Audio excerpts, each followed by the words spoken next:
Bienvenidas compañeras y compañeros. Muchas gracias por estar aquí. Muchas gracias en especial al compañero David Tejada Pardo, compañerísimo, un gustazo tenerlo acá desde esa hermosa tierra peruana que tanta aporte ha hecho a la cultura de nuestra región y que hoy día tiene acontecimientos muy interesantes. Yo le pediría a todos aquellos que puedan tener sus cámaras encendidas que lo hicieran para que nos viéramos las caras. Yo entiendo que a veces por la calidad de la conexión no es posible y hay que hacer una disyuntiva entre una y otra cosa, pero el que pueda, que lo encienda, ¿ya? Y así nos vemos y nos conocemos. Aquí en Santiago, para los que no están en Santiago, compañeros de región y de otros países, hace mucho calor, ¿ya? Pero estamos muy entusiastas con esto, exposición del compañero David Tejada, alto dirigente del Partido de la Revolución Peruana y un querido amigo de Memoria y Futuro, que ya lo hemos tenido ya unas cuantas veces. David Tejada estudió economía en Chile y se tituló, entiendo, en Perú, ¿no es cierto?, en los años gloriosos de la Unidad Popular, en la Facultad de Economía Política, y hoy día está haciendo una labor importante en la construcción de un nuevo proyecto político, ¿no?, que es el Partido de la Revolución Peruana, que nos va a explicar. Pero estamos hoy día muy atentos y muy interesados vitalmente en lo que está ocurriendo en el Perú. Y yo para eso, para hacer las preguntas y orientar un poquito la exposición del compañero David Tejada, le voy a pedir a María Antonieta que formule las consultas que vienen en la ocasión. María Antonieta, por favor. Muchas gracias, Jaime. Buenas tardes a todas, a todas. Bienvenido, compañero David. Un gusto en tenerlo nuevamente con nosotras, con nosotros. Y bueno, como señalaba Jaime, ha sido una semana convulsionada, ha sido un escenario complejo el que se está viviendo en Perú. Y la primera pregunta, aproximación que le queremos pedir es que usted nos pueda hacer una revisión respecto de cuál es el actual estado de la situación en Perú, de esta reivindicación de protestas populares que se han realizado en el espíritu de reposicionar al presidente Castillo, ¿no? Cómo se vio este tema del cierre del Congreso, y también cómo Perú ha ido recibiendo la solidaridad del continente en términos de las presencias de los gobiernos y las distintas manifestaciones que han tenido los gobiernos en América Latina. Que por favor nos pueda contextualizar en el aquí y en el ahora, más allá de lo que nosotros hemos recibido por la prensa, es siempre una prensa sesgada, una prensa que está absolutamente administrada para caotizar cualquier situación. Que usted nos cuente, primera fuente, qué pasa en Perú hoy. Adelante, compañero. Abra su micrófono, querido, y así le podemos escuchar. ¿Me escuchan ahora? Muy bien, fuerte y claro. Bueno, en primer lugar, quisiera agradecer la invitación de Memoria y Futuro, con la cual nos ligan muchos lazos desde antes de que se creara la fundación, porque son lazos que tienen que ver con la militancia que tuve en el Partido Socialista cuando fui estudiante en Chile del año 71 al año 73. Justamente, como decía Jaime, fuimos compañeros estudiantes ahí, y era militante de la Juventud Socialista de Chile, seccional Santiago Centro, novena comuna seccional Santiago Centro, hasta ahora lo recuerdo así. Además, era militante de la Juventud Socialista y tengo un grato recuerdo, una gran admiración por Carlos Lorca y toda la dirección que asumió la tarea en la resistencia y que murió, fue asesinada por la dictadura. Entonces, un gran respeto y un gran cariño y una gran admiración a compañero Carlos Lorca. Y bueno, acá está su hermano Jaime Lorca, que le extiendo también ese respeto y esa admiración. Entonces, en primer lugar, mi saludo.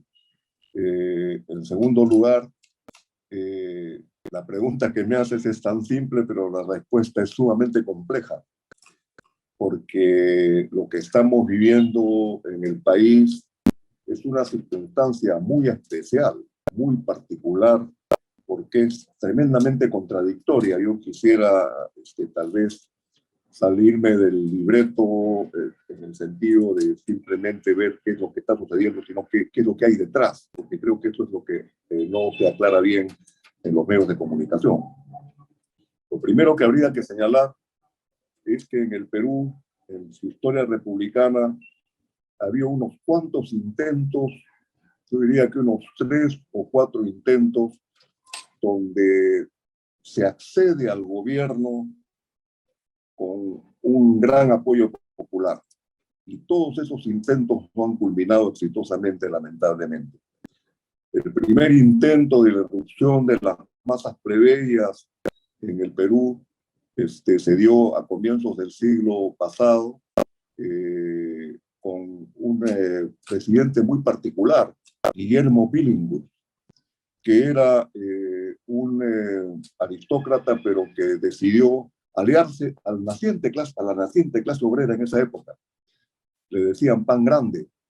Le recogió una serie de reivindicaciones y obviamente, como era una cosa algo prematura para esta época, duró muy poco y le hicieron un golpe de Estado a los meses de que asumió. Esa fue la primera irrupción plebeya que dio después lugar a la creación del movimiento obrero, en fin, pero fue el primer intento de llegar al gobierno que se frustró.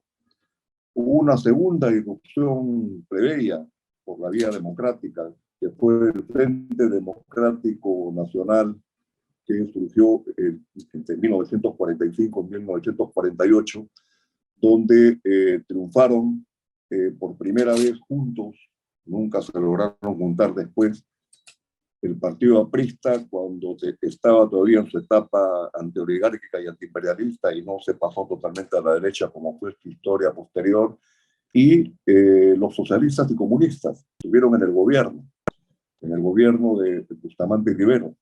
Esa experiencia duró apenas 13 años y fue cortada por un golpe de Estado sangriento con Odría. Fue, por lo demás, el último intento insurreccional del APRA, el 3 de octubre del 48, que fracasó, y a raíz de eso vino el golpe militar de Odría.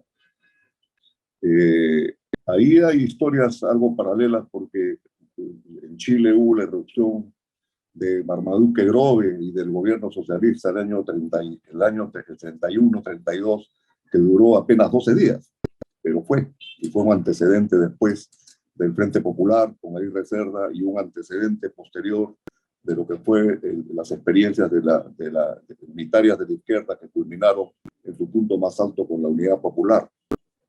La otra irrupción, no plebeya, pero que intentó cambios profundos, y esta vez vino desde arriba, no desde abajo, pero que marcó, que abrió las compuertas de lo que estamos viviendo ahora, fue la experiencia del gobierno nacionalista de Juan Velasco Alvarado entre el año 68 y 75, que hizo profundas reformas, nacionalizó las riquezas básicas, hizo la reforma agraria, que fue una de las más radicales de América Latina, creó empresas de propiedad social, la cogestión de los trabajadores, reforma educativa, en fin, y significó todo un proceso de organización y sindicalización que, a pesar de venir desde arriba, sin embargo, significó un gran avance en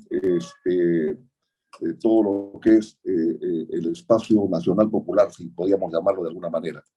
Eso cuajó después cuando viene el golpe de Morales Bermúdez y viene una gran experiencia unitaria del pueblo peruano, que fue, digamos, la experiencia unitaria más importante en términos de una lucha social organizada, que fue el Gran Paro Nacional del 19 de julio de 1976, que fue el antecedente que obligó a los militares a llamar a una asamblea constituyente, que fue el año 79, y ahí es donde aparece la izquierda, que era minoría en ese momento. Hasta ese momento aparece distintos grupos de izquierda que logran sacar más o menos un tercio de la votación. Eso fue pero dividida todavía en la Constitución del 79, que permitió además que al poco tiempo, a los pocos años, se creara Izquierda Unida, que fue la experiencia unitaria más importante que ha tenido la izquierda peruana en toda su historia, y que logró ser la izquierda electoral más poderosa de América Latina en ese momento. Y puso como alcalde a Alfonso Barrantes Lingán, que fue el primer alcalde definidamente socialista de una capital de un país de nuestro continente, aparte de Cuba, obviamente, de América Latina. Izquierda Unida, como experiencia unitaria, duró 10 años. Izquierda Unida fue derrotada, vino la insurgencia de Sendero, vino la imposición del neoliberalismo, la hiperinflación de Alan García, y la izquierda peruana y el movimiento popular sufren las más grandes derrotas que yo conozca, porque de ser la izquierda electoral más importante de toda América Latina, de tener además movimientos muy particulares que terminaron en una acción terrorista, pero que vinieron de ese campo, lamentablemente, como fue la experiencia de Sendero Luminoso, con su concepción de la guerra popular prolongada, venía del maoísmo, que significó 15 años de lucha armada que significaron en la práctica una derrota completa del campo popular, una desarticulación del movimiento social, una atomización, y eso empató con las medidas muy drásticas de imposición del liberalismo que vino con el fujimorismo. En realidad el fujimorismo es un gran hito que explica también todo lo que está sucediendo, así como hay un corte histórico con la presencia del gobierno de Velasco, hay otro corte histórico, pero en otro sentido, con la experiencia el fujimorismo, que impone drásticamente y por consenso y por una derrota brutal de la izquierda, el modelo neoliberal y una nueva constitución, que es la constitución que está vigente ahora, que es la constitución del año 93, y que fue producto de un golpe de Estado, que fue además ratificada por un fraude, pero que es la que permitió darle contenido legal y constitucional a una visión drástica, radical del modelo neoliberal.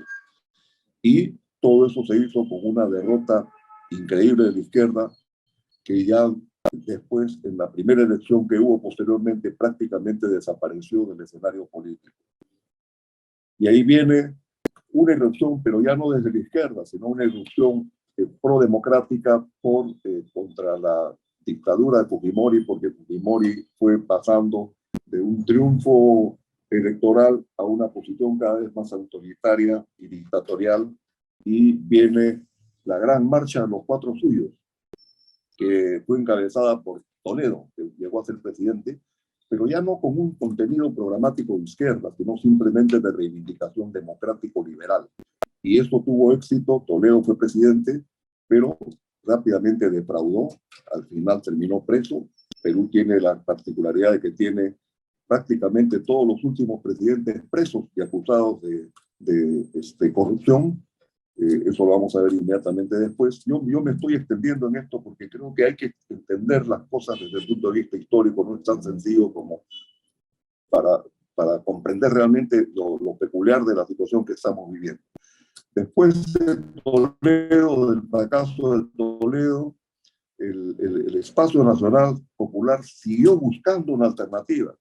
Y ahí es donde aparece Ollanta Humala y el nacionalismo, y el Partido Nacionalista, que empezó por una posición avanzada, ya no eran solamente banderas democrático-liberales, sino banderas nacionalistas, nacionalistas antiimperialistas, de cierta vocación popular, y bueno, y triunfa electoralmente en su segundo intento, Ollanta Humala, con un programa muy avanzado que era el programa de la Gran Transformación, que intentaba ir más allá por primera vez del neoliberalismo. Entonces fuimos transitando de una recuperación del movimiento social a partir de banderas democrático-liberales a posiciones nacionalistas, a posiciones antiimperialistas, y que esbozaban un horizonte más allá del neoliberalismo. Sin embargo, este gobierno también no estuvo a la altura de las circunstancias y no cumplió el programa por el cual fue electo.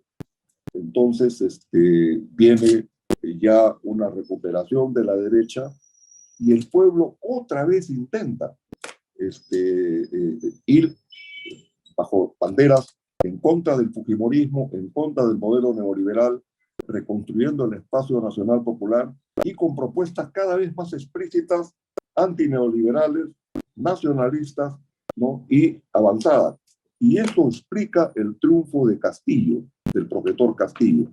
Por primera vez, un hombre del pueblo, un agricultor, un campesino, que además nació y vivió en las zonas más pobres del departamento de Cajamarca, que es uno de los departamentos más pobres del Perú, que además era profesor primario, dirigente universitario, rondero, organizador de las rondas campesinas, que son formas de autoorganización de los campesinos contra el abigeato y por hacer, para evitar los robos, en fin, en las comunidades.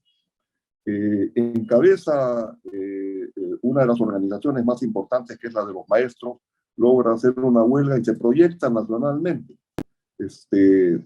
Y aparece, digamos, como una alternativa que de pronto surgió en el escenario electoral, de la nada. Empezó en la campaña electoral de hace año y medio con 5 o 6% y terminó, digamos, ganando la primera vuelta frente a Keiko Fujimori, pero además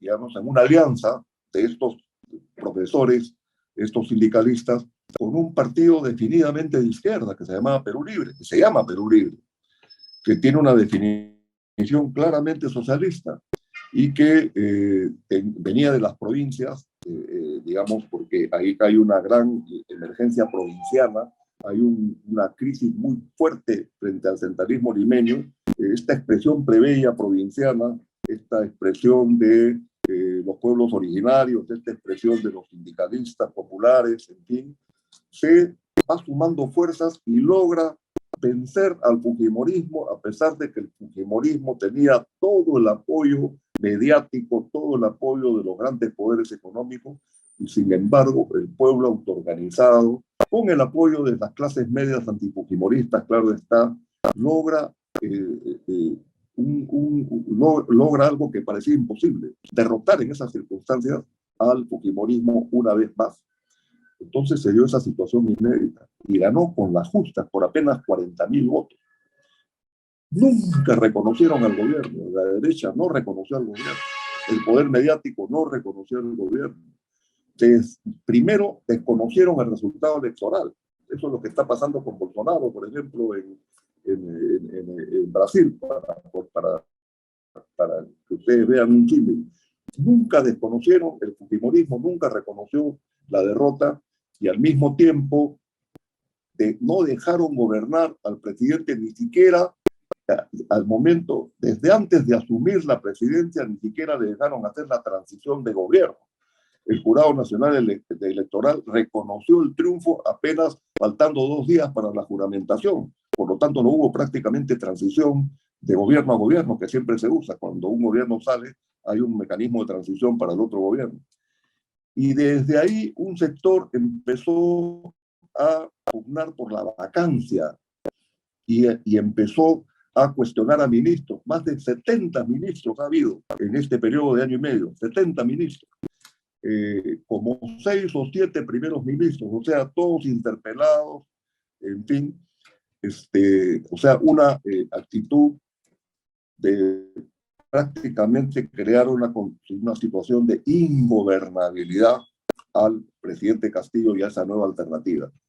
Pero esto se dio, y acá viene lo contradictorio, pero hay que decirlo porque estamos entre compañeros, con una propuesta que no tenía claro la cuestión programática. Al poco tiempo que asume Castillo, se entra en contradicciones con el mismo Perú Libre. Perú Libre no lo arrincona al propio Castillo. Castillo se empieza a rodear de una serie de personas que no tenían trayectorias populares y al final las banderas con las cuales él ganó, que incluían incluso una nueva constitución, que incluían la bandera de iniciar un proceso constituyente, la bandera de recuperar, hacer una reforma tributaria contra las grandes empresas, la bandera de recuperar los recursos naturales, ninguna fue cumpliéndose. Pero sin embargo era un gobierno plebeyo, era un gobierno popular. Entonces hay una especie de contradicción que la seguimos viviendo hasta ahora. Un gobierno que surge de abajo, que surge con banderas progresistas avanzadas, pero que no logra desarrollar un programa, no logra tener un equipo mínimo de conducción, la izquierda se divide, comete una serie de errores, además es acusado de problemas de corrupción a pequeña escala, pero corrupción igual, posiciones políticas cada vez más entregadas a las cuestiones conservadoras, pero sin embargo, la derecha, a pesar de todo eso, no perdona. ¿Y cómo lo ve el pueblo ahora? ¿Por qué defiende el pueblo? ¿Por qué sale la población a pesar de todo eso? Porque ve en Castillo no su dirigente necesariamente, sino ve en Castillo el maltrato racista y clasista de la oligarquía peruana y de las clases medias altas contra un miembro del pueblo que, digamos, su gran pecado fue ganar las elecciones y gobernar y no nombrar como ministros o como funcionarios a los mismos de siempre.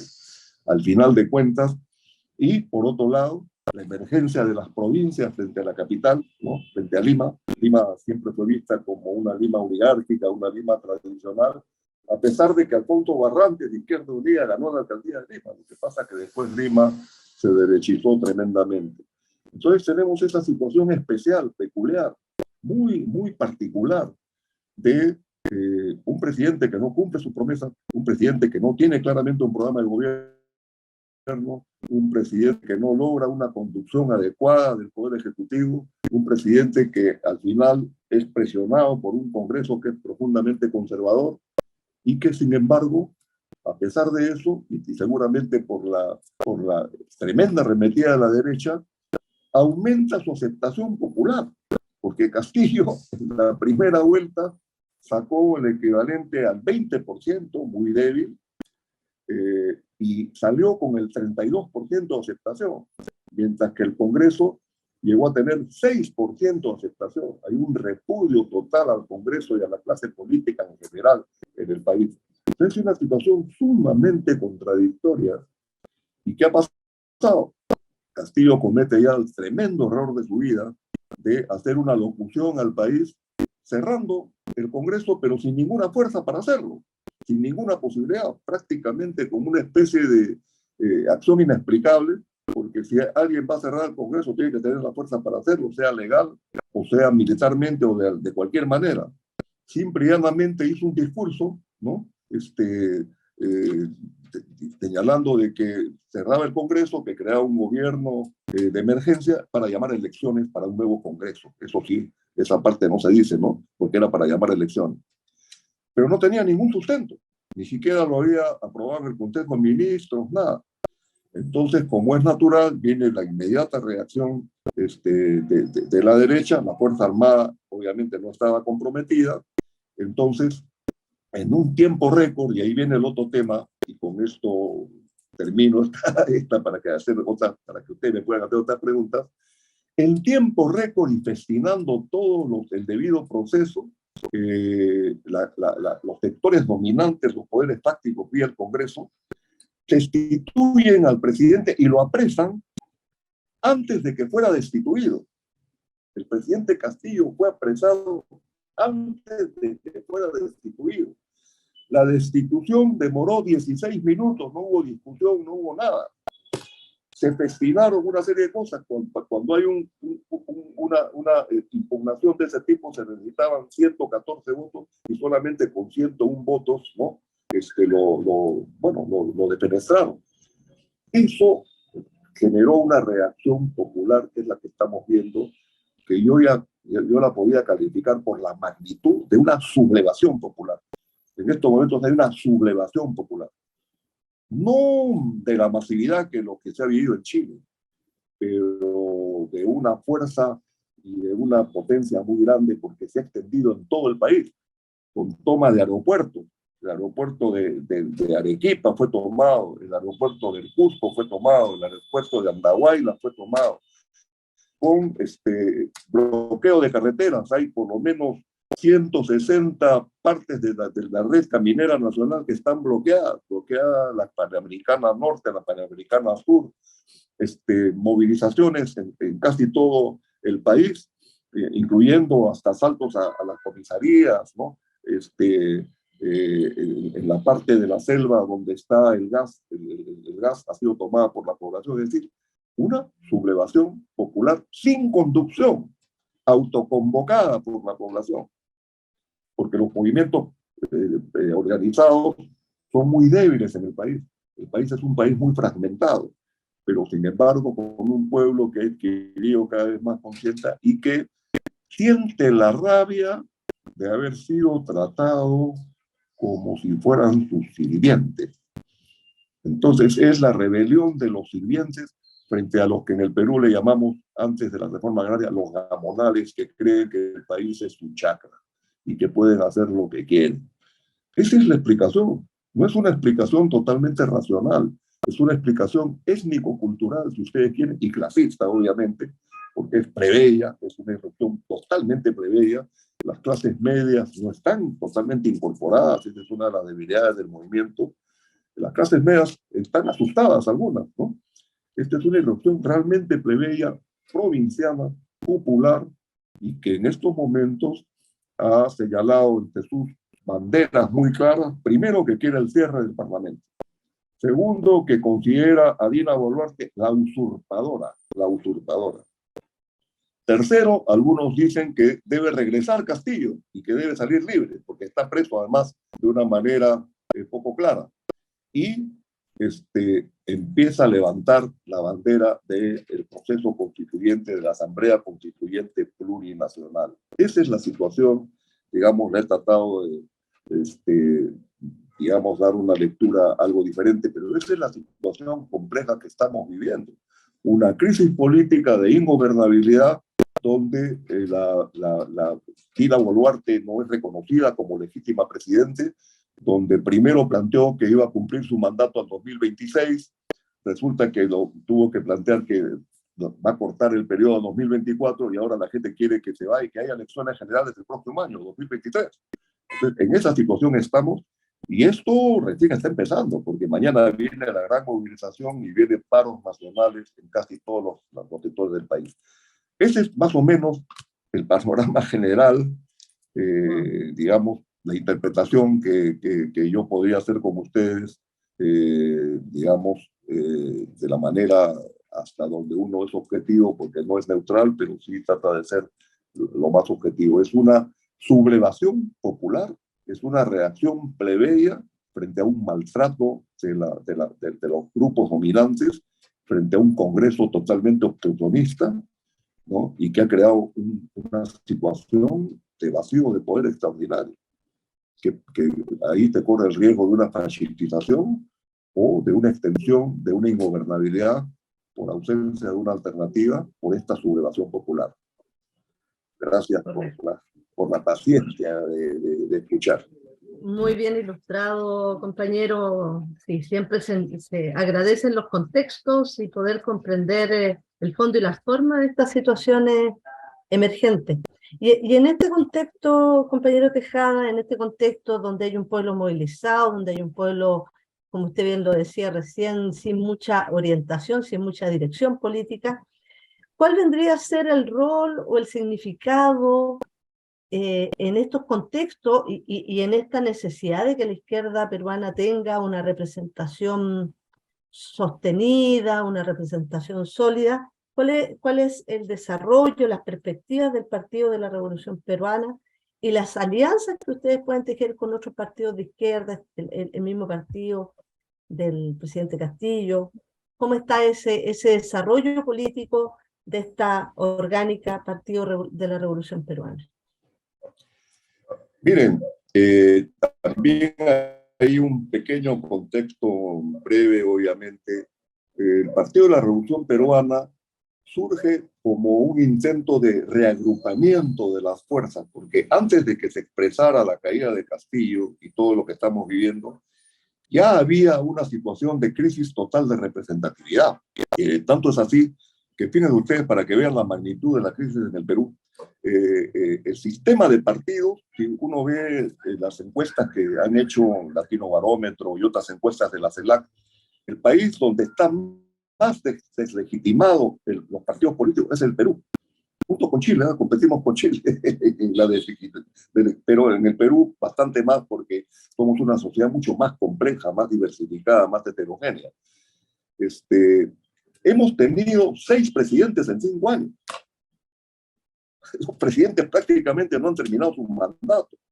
Ha habido cierres del Congreso, ha habido nuevas elecciones, en fin, y casi todos los presidentes presos y uno suicidado, ¿no? Es decir, es una crisis prolongada. Digamos, el sistema político se está cayendo. Si uno lo mirase en términos de una perspectiva histórica de más larga duración, podríamos, si alguien dice el Estado republicano o la República Criolla surgida de 1821, ¿no? Se está cayendo a pedazos ante nuestros ojos. Se está cayendo. El sistema político está en una crisis terminal. Sin embargo, la economía sigue funcionando y los poderes económicos siguen siendo los mismos. Es una situación muy, muy particular. Entonces, hay una crisis de prácticamente todos los partidos políticos, ¿no? De la izquierda misma. Entonces, hay un reagrupamiento y justamente el propósito de la creación del Partido de la Revolución Peruana es contribuir a ese reagrupamiento, porque la izquierda institucional clásica está en crisis. Inclusive están negociando, hay sectores de la izquierda que están negociando con el nuevo gobierno y tienen el repudio popular, ¿no? Porque estaban buscando puestos en los ministerios. Cuando la gente está sublevada, entonces no puede ser porque estén buscando puestos en los ministerios. O sea, ya hay una especie de tirada a las banderas, ¿no? Bueno, que siempre enarbolaron y a la hora, al final, son parte del statu quo, son parte del sistema, ¿no? Entonces hay una izquierda que está en crisis y estamos reagrupando todas las fuerzas que yo llamaría socialistas y revolucionarias. Ese es el intento. Y el PRP viene de mucho antes, porque en realidad la columna central del PRP es el Partido Socialista Revolucionario. Yo quiero acá hacer un símil. El Partido Socialista Revolucionario surgió hace 47 años. Y su surgimiento tiene mucho parecido histórico al surgimiento del Partido Socialista de Chile. Porque el Partido Socialista de Chile, como ustedes saben muchísimo mejor que yo, lo que pasa es que yo sé porque he sido militante del partido, surge después de la República Socialista de 12 días. Los militares y civiles que participaron de esa República Socialista, más otras agrupaciones socialistas, ¿no? En abril de 1932, en una vieja casona de Santiago, fundan el Partido Socialista de Chile. Bueno, el PSR fue fundado por los militares más avanzados socialistas que participaron del gobierno de Velasco, más los civiles, ¿no? Que avanzaron en una serie de dirigentes populares que surgieron al calor de las reformas de Velasco y que ante la regresión de las reformas que hizo Morales Bermúdez, surge para defender y avanzar esas reformas en una articulación de la tradición nacionalista revolucionaria con el socialismo. Por eso se llama Partido Socialista Revolucionario. Así como el primer presidente del Partido Socialista de Chile fue el Comodoro del Aire, Marmaduke Grove, el primer presidente del Partido Socialista Revolucionario fue el general Leonidas Rodríguez Figueroa, general del ejército peruano. Y teníamos nosotros al general Jorge Fernández Maldonado, que fue nada menos que comandante general del ejército peruano. Y una playa de dirigentes populares. Entonces, hay toda una tradición de el PSR que articula la lucha nacionalista revolucionaria, latinoamericanista, porque el PSR fue, junto con el Partido Socialista de Chile, el Partido Socialista Uruguayo, fundador de la Coordinadora Socialista Latinoamericana, ¿no? Entre otras cosas. Entonces, hay una tradición que viene de lejos, pero que ya no es suficiente, porque muchos de esos militantes socialistas fueron dejando las tareas, el socialismo dejó de ser revolucionario, ¿no? En algunos casos, algunos terminaron socialdemócratas, otros se pasaron incluso al centro o a la derecha. Entonces es necesario reagrupar y retomar esa tradición socialista revolucionaria con las nuevas generaciones, porque el PSR ya no tenía juventud, ya lo hemos reestructurado de hace 2 o 3 años y veíamos que había otros núcleos socialistas que fueron surgiendo, que no se sentían representados por la izquierda convencional, tradicional, clásica, histórica, y que buscaban una salida, una articulación, un instrumento político que los representara, que articulara lo mejor del socialismo revolucionario con la tradición andino-amazónica del pueblo peruano, ¿no? La tradición que viene de lejos. Nosotros decimos que el socialismo lo descubrieron los europeos en nuestras sociedades. La sociedad colectiva, donde no había, donde los huérfanos eran cuidados, donde las viudas eran cuidadas, donde los ancianos eran protegidos. Eso no existía en la sociedad europea cuando hubo la invasión. El socialismo utópico surge de esa perspectiva y después se convierte en socialismo científico y regresa a nuestros países. Por eso nosotros decimos que el socialismo es originariamente nuestro y vino de regreso, vino de vuelta de Europa como socialismo científico. Entonces nosotros queremos articular lo mejor de ese socialismo científico con esa tradición socialista, colectivista, ecologista de nuestros pueblos originarios, ¿no? Entonces esa es la idea de muchos núcleos de jóvenes, y nosotros nos hemos fusionado con esos jóvenes. Hubiéramos querido que se siguiera llamando Partido Socialista Revolucionario, pero era mucho pedir. Entonces ellos mismos nos propusieron Partido de la Revolución Peruana, y creo que es un nombre bien interesante, porque la Revolución Peruana tiene muchos matices, pero tiene que tener una columna vertebral, se orienta al socialismo. Recoge la tradición anticolonialista de Túpac Amaru y Micaela Bastida, recoge la tradición antiimperialista del APRA primigenio, de las luchas de la izquierda, recoge el nacionalismo revolucionario de Juan Velasco Alvarado, recoge la concepción creadora del marxismo creador de José Carlos Mariátegui, inclusive la lucha consecuente de Luis de la Puente Uceda. Entonces tenemos como símbolo a Túpac Amaru, a Micaela Bastida, a Juan Velasco Alvarado, a José Carlos Mariátegui, a Luis de la Puente Uceda. Y una peculiaridad muy interesante, que tenemos Secretaría General paritaria. Hay secretario general Túpac, le llamamos, y secretaria general Micaela, en el mismo nivel. O sea, es una Secretaría General paritaria y queremos que los cargos sean paritarios de todo nivel.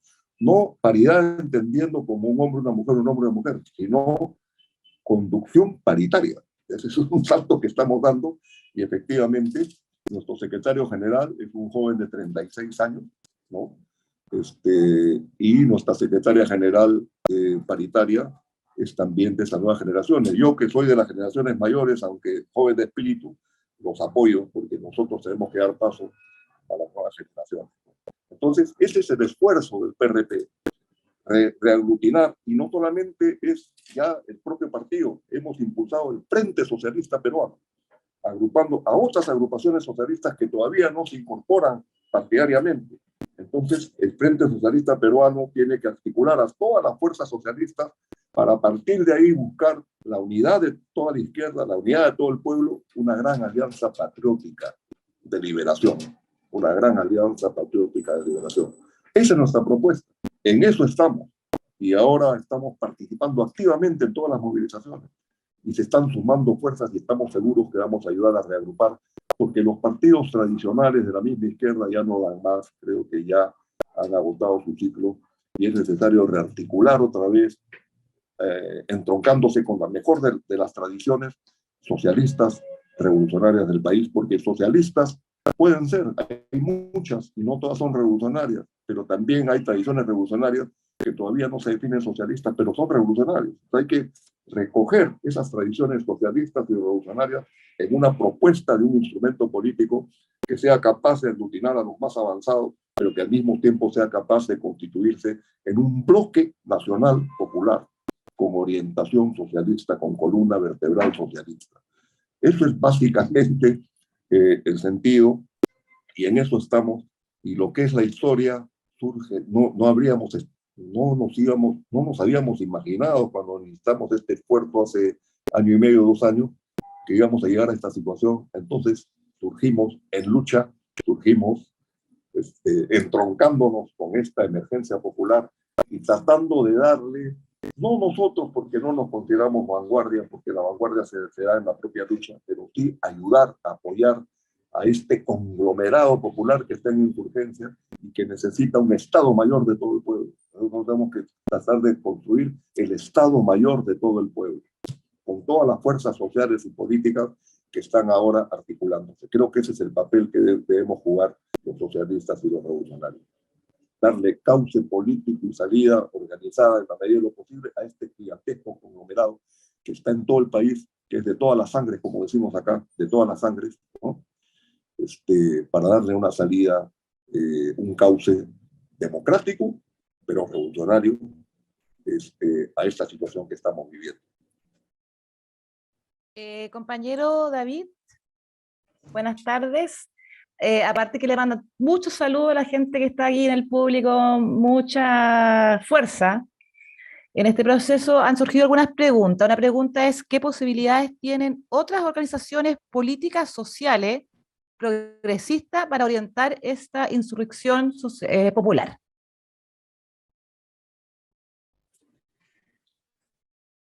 Bueno, miren, cada uno está haciendo su parte. Estamos todavía, tenemos que sumar todas las fuerzas. Hay esfuerzos de todo tipo, pero ninguno tiene una fuerza mayoritaria. Más bien, las que están liderando todo esto, más que las organizaciones políticas, son las organizaciones sociales. Están, por ejemplo, los ronderos, están, por ejemplo, las organizaciones campesinas, están los pueblos, las comunidades, están los movimientos barriales, ¿no?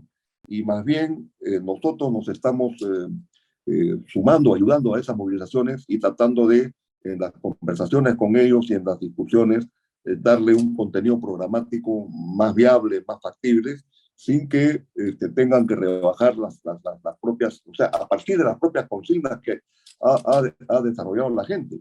Que dicho sea de paso, a pesar de la debilidad de la izquierda, son consignas que ha planteado la izquierda en los últimos años. O sea, hay la posibilidad del entronque, porque si bien orgánicamente esto es una especie de sublevación molecular, ¿no? Que está en todas partes, que no tiene una conducción precisa, pero que la gente empieza en asambleas a desarrollar propuestas conjuntas, y es ahí donde los militantes de las organizaciones van ayudando a plantear los puntos en común y empezando a compartir la dirección o apoyar en una dirección unificada en la perspectiva de crear el Estado Mayor del pueblo. Como le digo, nosotros estamos juntándonos ya, estamos en coordinación con la mayoría de las más importantes organizaciones, ¿no? Que son nuevas, ¿eh? Los partidos tradicionales de la izquierda están muy debilitados. El Partido Comunista, hay el Partido Comunista Patria Roja, el Partido Comunista Peruano, hay lo que fue Nuevo Perú, que llevó a Verónica Mendoza como candidata, ¿no? Que también está en una situación bastante complicada, pero están sus militantes también codo a codo con nosotros, o sea, con todos, ¿no? En realidad no digo con nosotros estamos apoyando a estas iniciativas, tratando de evitar los desmanes, tratando de que la lucha sea lo más pacífica posible, pero a la manera popular prevenga, pues eso no se puede negar. Y tratando de incorporar también a las capas medias, porque acá la campaña de satanización es terrible. Están jugando con que ha vuelto Sendero Luminoso, que los dirigentes que están impulsando todas esas movilizaciones son del Movadef. Movadef es una organización que, según los aparatos de inteligencia o según lo que dicen los medios de comunicación, son gente que viene de Sendero Luminoso, ¿no? Entonces están tratando de decir que eso es un movimiento terrorista, ¿no? O sea, están criminalizando la protesta, ¿no? Es algo así como la resurgencia del terrorismo. Eso obviamente la gente ya no lo cree. Hay una serie de estudiantes que han salido a protestar en las radios diciendo ¿por qué nos dicen terroristas y nosotros no somos? Porque nosotros somos gente estudiantes preocupados por lo que pasa en el país y simplemente queremos que se cierre el Congreso, no reconocemos a esta presidenta y por último algunos plantean hasta que regrese Castillo a la presidencia, a pesar de todos sus errores, a pesar de todo. Eso es, claro, tal vez eso es difícil de entender para ustedes, pero en el Perú las fracturas históricas que vienen desde mucho tiempo en relación en lo étnico-cultural y en lo clasista son muy fuertes, son muy fuertes. Este es un movimiento plebeyo, y que supone lo que en algún momento un antropólogo peruano en la década del 80 sacó un libro que tuvo mucho impacto que se llama El desborde popular. En realidad, las reformas de Velasco y las movilizaciones de los años 80, el triunfo de Izquierda Unida y todo eso, generó la emergencia del pueblo al punto tal que de Fujimori en adelante son del pueblo los que al final, los que se vinculan con el pueblo, los únicos que tienen posibilidades de ganar la presidencia electoralmente. O sea, hay una emergencia preveia, hay un desborde popular y ahora hay un Estado desbordado. Entonces, un Estado que ya no representa a la sociedad, una sociedad que está emergiendo y que quiere transformar el Estado. Y la única forma de hacerlo en democracia es devolverle el poder al soberano, el proceso constituyente. Ahora hay una sublevación destituyente, destituyente de esta constitución neoliberal, y hay una emergencia constituyente de una alternativa en democracia, pero con el pueblo empujando esa bandera. Eso no lo hubiéramos pensado hace algunos años y es un salto cualitativo enorme. Lo que hay que evitar es la dispersión y lo que hay que evitar es la división. Por eso nuestra principal tarea es sumar todas las fuerzas, buscar la más amplia unidad de todo el pueblo para darle salida a esta situación. Pregunta, ¿la Comisión Interamericana de los Derechos Humanos intercederá por Castillo? Bueno, mire, ha habido a ver, lo pongo de esta manera. Ha sido bastante poco clara, bastante, ¿cómo le puedo decir? No se han respetado el debido proceso contra el presidente Castillo. Entonces, y además ya hay más de 8 muertos hasta el momento. Esto es una cosa que así nomás no había sucedido. Estamos hablando de centenares de heridos.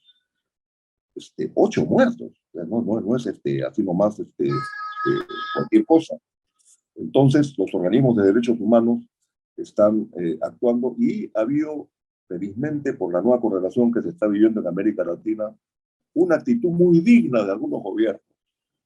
Yo tengo que destacar acá la iniciativa del presidente Andrés Manuel López Obrador de México, que hasta ahora no reconoce que Castillo, o sea, López Obrador ha llegado tan lejos como para decir que Castillo sigue siendo presidente, lo cual legalmente es cuestionable, pero políticamente es perfectamente legítimo.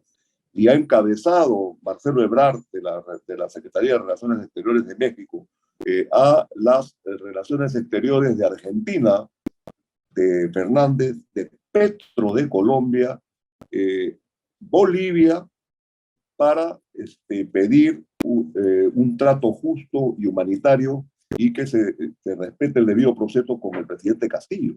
Se ha sumado Honduras, Xiomara Castro de Honduras se ha sumado también. Entonces hay una nueva situación en América Latina, felizmente, ¿no? Yo no sé cuál va a ser la posición del gobierno chileno, pero sería importante que también no reconozca por ahora, hasta que no se aclare la situación, a Dina Boluarte. Pero eso es lo que está sucediendo. Acaba de surgir otra pregunta. ¿Cómo se manifiesta esta sublevación en Lima, específicamente? En Lima la magnitud no es muy grande comparada con otras movilizaciones que se dieron hace algunos años. Básicamente están en el centro de Lima, el equivalente a la plaza de la Libertad de ustedes ahí en Santiago, es la Plaza San Martín, que es una plaza bastante más grande, pero en estos momentos está cuidado como por 5.000 policías que gasean a medio mundo, pero hay fuertes movilizaciones en las, digamos, calles adyacentes que cada día crecen en magnitud. Yo creo que lo de mañana va a ser sumamente fuerte y sumamente grande. Entonces, Ahora eso tendrá que extenderse a los distintos subdistritos de Lima, porque Lima es muy grande, Lima ya tiene más de 10 millones de habitantes, entonces en realidad hay 4 Limas: Lima Centro, Lima Sur, Lima Este, Lima Norte y San Juan del Lurigancho, que es un distrito que por sí solo tiene casi 1 millón de habitantes. Entonces, todavía no se alcanza una masividad en la irrupción, pero estamos hablando de los sectores más organizados, más politizados, que están cada día más sumando más fuerzas, ¿no?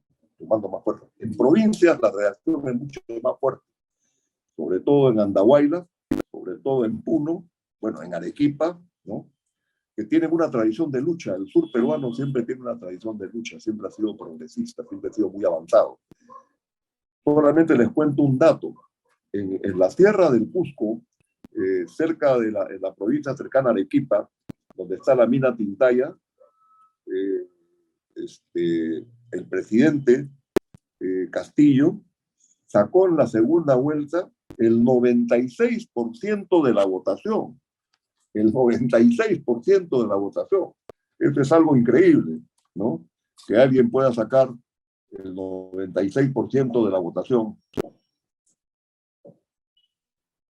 En una elección. O sea, digamos, por eso la derecha pensaba que había habido fraude. Lo que pasa es que en las zonas andinas las comunidades toman sus decisiones comunitarias y garantizan que se cumpla la decisión. Ha sido muy interesante, yo creo, ¿no es cierto? Es una situación muy compleja la de Perú.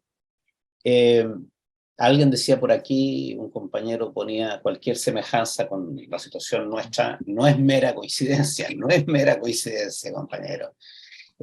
Un tremendo estallido social, de malestar hoy día, de repudio, espontáneo, sin dirección, sin conducción. Ustedes saben para dónde va eso. Eso va para regresiones autoritarias, difícilmente para triunfos populares.